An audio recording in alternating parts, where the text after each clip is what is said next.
Croc is such a special game in my childhood. I grew up very fond of Croc. I mean, look at him. He's awesome. It's the tail whip. I love this game for the art, the sounds, and hey, the gameplay and story aren't too bad either. It was a game I'd find myself jumping into time and time again to bop to the music and rescue some gobbos. Funny thing is though, when I compare myself to others who love this game, I actually not only never beat it, but I didn't really sink too many hours into it. Why? I loved this game, but the thing that kept me from it came down to one thing. Tank controls to me as a kid were almost the death of a game. I love this game so much, but me trying to move him around, I ended up feeling frustrated, but since the remaster is on its way, I wanted to boot this game up and check it out for the first time in probably over 20 years.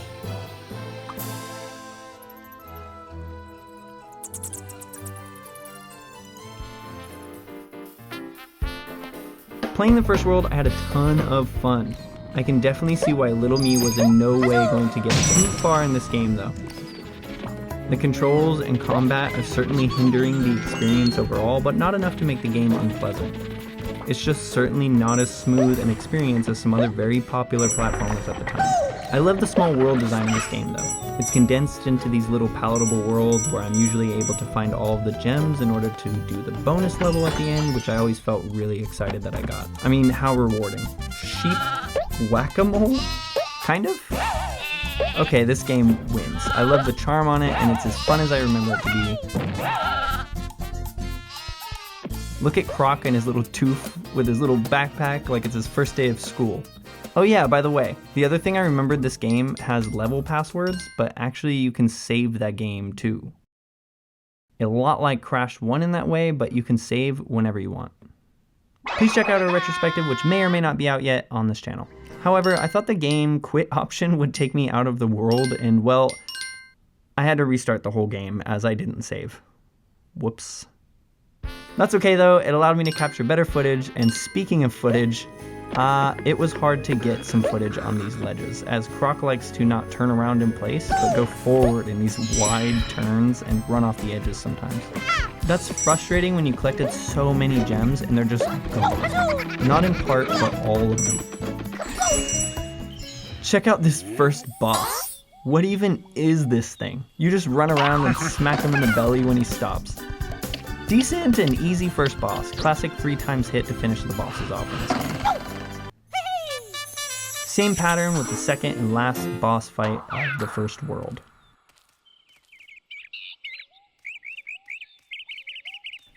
Let's save. But I must be honest, the levels here are so fast. When you have to redo one, it's not a hassle and still feels pretty fun. Oh geez, get a load of this guy. Oh brother, this guy stinks! Nice music. Okay, he wrecked me. I had no idea I could break that rock, by the way, and would you look at that, a secret area full of lives. Check that out. Right before a boss too. This game can be super helpful at times. I noticed before bosses, like many games, they really do try to load you up with hearts and gems, but to be honest, on the gems part, I don't know why, as one hit and I'm down to 0. Yep, 2 or 3 lives later, and right before the boss, they're gone, just like that. A little tougher than the last boss, but classic 3x hit with the belly smash combo, and he's down for the count. Loved the sound effects here too. Squashed him like a bug. You're not gonna do that again? Nope.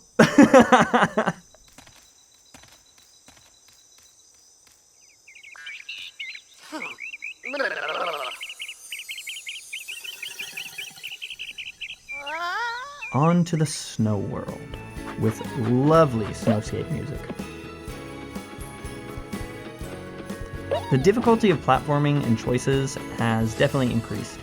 I feel like World 2 Level 1 makes you either lose a life or purposely lose your gems to take a hit. Can I not return from here some other way?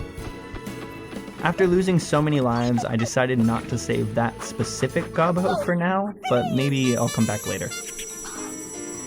That level took me forever. Wait, am I again in a spot where the goal is to lose a life? What is the... What? We're underwater now. This game is so cool. Yeah, the biggest issue or way I die in this game is just trying to turn or fix my position on a platform and Croc running off in a direction I didn't intend.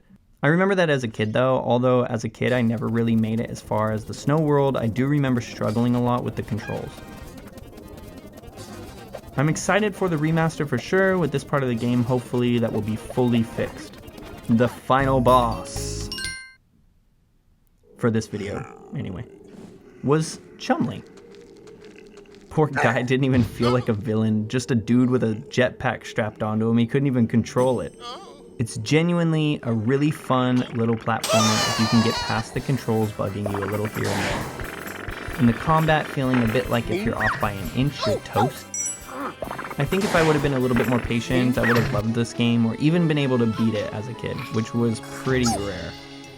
As a kid, I usually played the first few levels of something over and over as I either had to delete space on my memory cards or just moved on for a while, then would come back ready for some fun, which is what this game is. Croc is fun.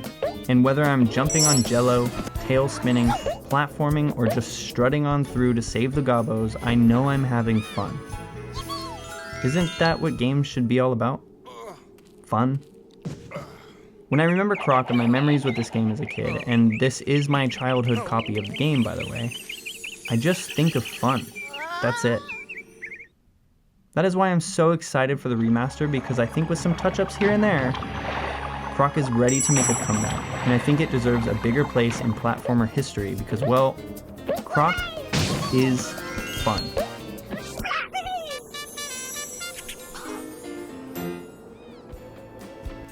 Thank you so much for watching, and if you liked this video, please be sure to hit subscribe, and hey, why not ring the bell for the notifications? See you next time.